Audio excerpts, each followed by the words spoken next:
네, 여러분들, 이번에 사연을 올리게 된 여자인데요. 지금은 친구랑 같이 홈쇼핑을 운영을 하고 있어요. 뭐 하는지는 비밀로 하지만 가끔 제가 모델로 일을 하고 그래요. 원래는 제가 의류 업체에 들어가서 디자이너하고 그랬는데 결혼하고 애를 낳으면서 그만두게 되었어요. 뭐 여자들은 아시잖아요. 한국에서 애를 낳으면 회사 경력은 그날로 쪽난다는 거 말이에요. 물론 계속 다니는 사람들이 있는데 문제는 그러면 사람들이 눈치를 주고 그래요. 아무래도 출산 휴가를 갔다 오면 업무 적응하는 데 시간 걸리고 휴가로 인해 업무 공백이 많이 생기니 많이들 불편해하더라고요. 이러니 저출산이 나지 생각을 하지만 뭐 어쩌겠어요. 결국은 그만두고 주부로 있게 되었어요. 처음에는 많이 심심했는데 다들 취직했다고 많이들 부러워하더라고요. 그런 제가 지금은 이혼하고 두 아이를 키우고 있어요. 물론 그중 하나이는 제목에서 나온 조카였어요. 어째서 조카를 키우게 된 건지 말을 하자면 남편에게 남자 동생이 있었고 저희보다 늦게 결혼을 했지만 왜인지 조카를 낳고 난 뒤에 자살을 했고 동서는 정신이 미치며 어디론가 사라지고 그래서 저희한테 오게 된 거예요.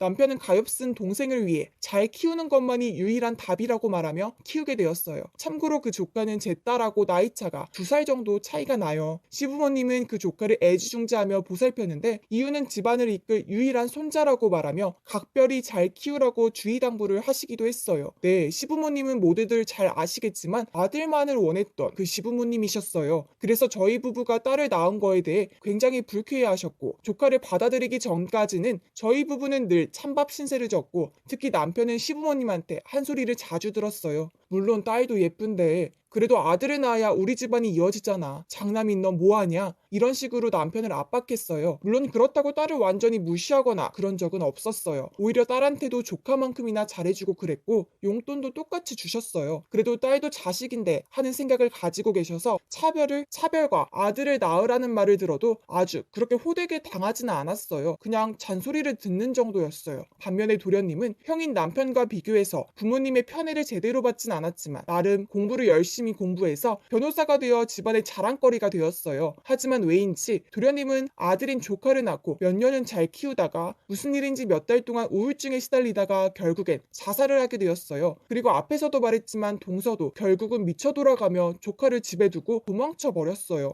그나마 그 전에 문자로 조카를 두고 어디 간다고 말했기에 집에서 조카를 무사히 구출할 수가 있었어요. 시부모님은 안 그래도 아들이라 집안의 희망으로 여기고 있는 조카가 더욱 안쓰러워서 저희 부부한테 제발 잘 부탁한다고 키워달라고 말했어요. 전 한순간에 부모를 잃은 조카가 불쌍하다고 생각을 했지만 뭔가 이상한 점이 있었어요. 뭐 남편과 동생이 형제니까 그런 건가 싶었는데 유달리 남편 얼굴하고 많이 닮았다는 생각이 들었어요. 뭐 형제니까 비슷하겠지 하고 넘어갔어요. 그렇게 딸과 조카를 키우며 보내는데 조카가 참 이상한 버릇이 있었어요. 하도 우리 부부가 어릴 때부터 대신 키워줘서인지 가끔 남편 보고 아빠라고 말을 하더라고요. 착각인가 싶은데 저한테 한 번도 엄마라고 한 적이 없어서 엄마라는 말이 익숙치 않나 하고 고민을 했어요. 근데 남편이 그런 말을 들으면 굉장히 당혹스럽게 표정을 짓고는 큰아버지라고 부르라고 말하라고 거듭 당부라고 그랬어요. 아니 큰아버지인 건 큰아버지인데 왜 그리 쩔쩔매는지 모르겠더라고요. 게다가 아직 유치원 다니는 애인데 솔직히 실수로 말할 수는 있잖아요. 어쨌든 조카를 키우게 되면서 시부모님은 저희가 오면 잘 왔다며 잘해주고 저보고는 고생이 많다며 도움이 필요하면 무엇이든 해주겠다고 말씀하시며 반찬을 나눠주시고 그랬어요. 전 시부모님의 친절에 늘 감사를 하며 살았어요. 때론 너무 과해서 뭔가 이유가 있나 싶었지만 뭐 좋게 대해주고 그러는 건데 불만이 있던가요. 그래서 저는 별 상관을 안 하고 그런 대로 살았어요. 그러던 어느 날 제가 집에서 아이들을 잠재우고 쉬고 있는데 전화가 오는 거예요. 전화한 사람이 도련님의 로스쿨 동기라고 말하며 그동안 밝히지 못해서 죄송하다며 진실이 있다고 하는 거예요. 저는 무슨 말이냐고 하며 이상한 사람이면 끊겠다고 하니까 사진을 보낸다고 하더라고요. 그래서 무슨 사진인가 하고 봤더니 도련님 이름과 조카 이름이 적힌 종이가 있었는데 알고 보니 친자 확인서였어요. 그리고 거기서 나온 결과는 불일치. 저는 이게 대체 뭐냐며 이런 게 어떻게 나왔냐고 하니까 사실대로 말하는데 사실 이 조카는 도련님과 동서 사이에 낳은 아이가 아니었어요. 아니 애초에 그럴 수가 없는 상황이었어요. 왜냐하면 도련님은 무정자증을 가지고 있었거든요. 당시 시부모님은 저희 부부가 딸을 낳아 늘 아들을 원해서 도련님한테 제발 너라도 아들을 낳아달라고 했는데 알고 보니 선천적 무정자증이라서 아이라서 그게 불가능해서 남편을 불러서 동서하고 잠자리를 같이 해서 아들을 만들라고 해서 나온 게 조카였던 거였어요. 당시에 시부모님은 잘 모르게 진행을 했고 그렇게 해서 조카를 얻었지만 도련님은 별로 마음이 편치 않았어요. 자기 여자가 형님인 남편이 취하며 아들을 나오게 했으니 몇 년 동안 키우면서 아무리 자기 자식이라고 생각해도 마음이 편치 않았다고 해요. 비록 시부모님은 저희 부부보다 도련님 부부를 더 많이 챙겨주고 그래도 죄책감과 분노가 치밀어 올랐다고 그 동기가 말해주었어요. 결국은 그걸 극복하지 못하며 더 이상 세상 살기 싫다고 유서를 남기며 목을 매달아 자살하게 되었어요. 여기에 더 충격적인 건 남편이 굳이 동서랑 잠자리를 들게 하는 것도 장남인 아들이 낳은 아이가 진정한 집안 계승자라고 생각했었고 그래서 동침을 하도록 시킨 거였어요. 도련님이 아들을 낳아달라는 건 워낙 장남인 남편이 아들을 못 낳으니까 대체제로 생각한 거지. 저희 부부가 남자 아이를 낳았으면 남자 아이를 낳은 도련님 부부는 저희보다 대우를 적게 받을 가능성이 있어요. 그만큼 시부모님은 장남의 아들을 많이 원했었고요.